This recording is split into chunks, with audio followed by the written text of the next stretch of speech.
Hello everyone, welcome to this week's edition of Telegraph Herald More Than the Score. I'm your host Steve Ortman. Alongside me this week, Tim O'Neill. Now, Tim, last week we talked a little volleyball. And this week, we're going to get back to some high school football.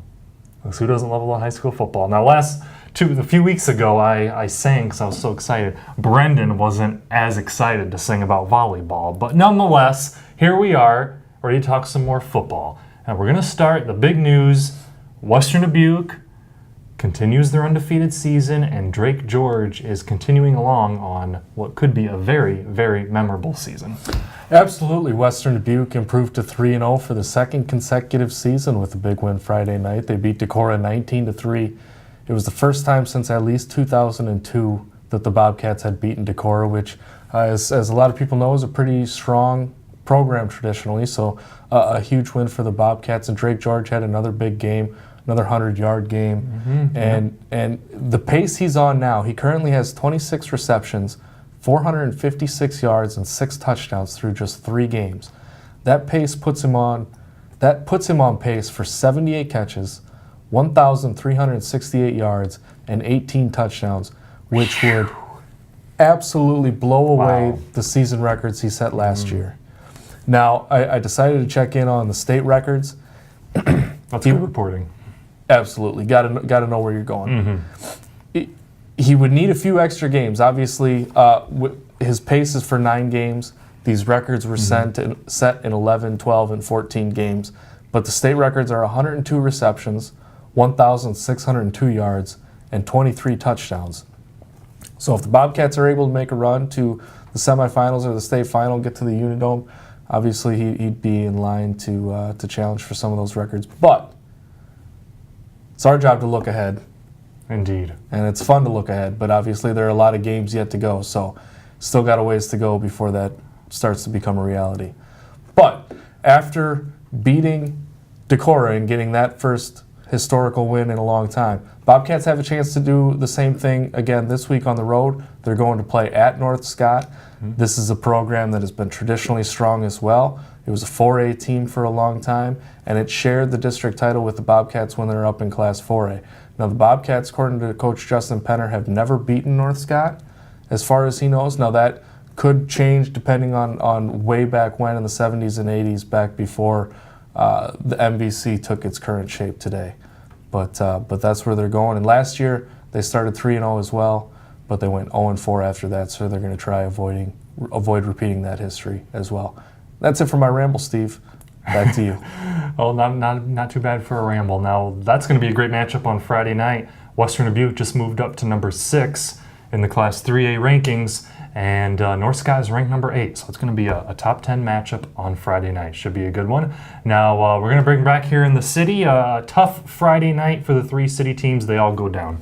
Yeah, unfortunately, it was the first time this season that all 3 of the city teams lost. Dubuque Wahlert lost to DeWitt Central to fall to 0-3. And Dubuque Senior fell on the road to Cedar Rapids, Washington to fall 0-2. Here in Dalzell Field, Hempstead had a hard-fought game with number 2 ranked Bettendorf. The Mustangs took an early 14-6 lead on a circus one-handed catch by Joey Vise that turned into a 66-yard touchdown. Mustangs took that 14-6 lead. Unfortunately, Bettendorf was able to rally back and eventually took that game 29-21. Hempstead fell to 1-2, but still plenty of time to bounce back from that. Coming up this week, games here in the city. Iowa City West is playing at Senior. Clinton is playing at Wahlert. And Hempstead is at Iowa City High. All right. Well, we'll be sure to be covering all those games for you here this Friday night. And now, looking at my side of things, Tim, what I saw this past Friday night was... Whoa! Did you see that? No. It was like a soaring comet. How the heck did that get in here? Oh, there it was again! I saw it that time. You saw it that time? I saw it that time. That, my friend, you didn't know, that, my friend, was a soaring comet by the name of Hunter Clasen for the Bellevue football team. The Comets are off to a 3-0 start. They just cracked the Iowa Class 1A rankings at number 9, and Mr. Hunter Clasen, senior running back and linebacker, is having a terrific season. This young man was unbelievable last year, and he's a huge reason why they're 3-0 here now to start this season. An impressive 36-7 win on the road against Monticello to move to 3-0. And Hunter now on the season through 3 games, he has rushed 62 times for 523 yards and 12 touchdowns.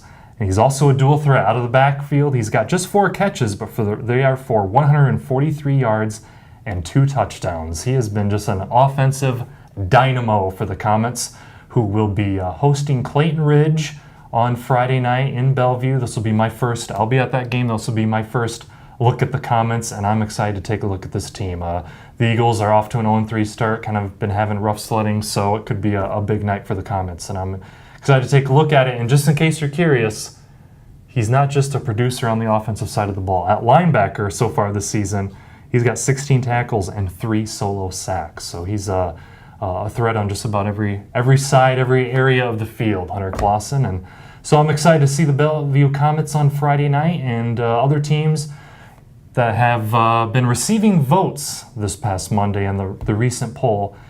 Cascade in Class 1A, they're receiving votes. They're 2-1. And Edgewood Colesburg, 2-1 in the season. They're also receiving votes in the Class A field. So all the football coming up here on Friday night, we'll have you covered at TelegraphHerald.com as well as in the print edition. So that is going to do it for this week's edition of Telegraph Herald More Than the Score.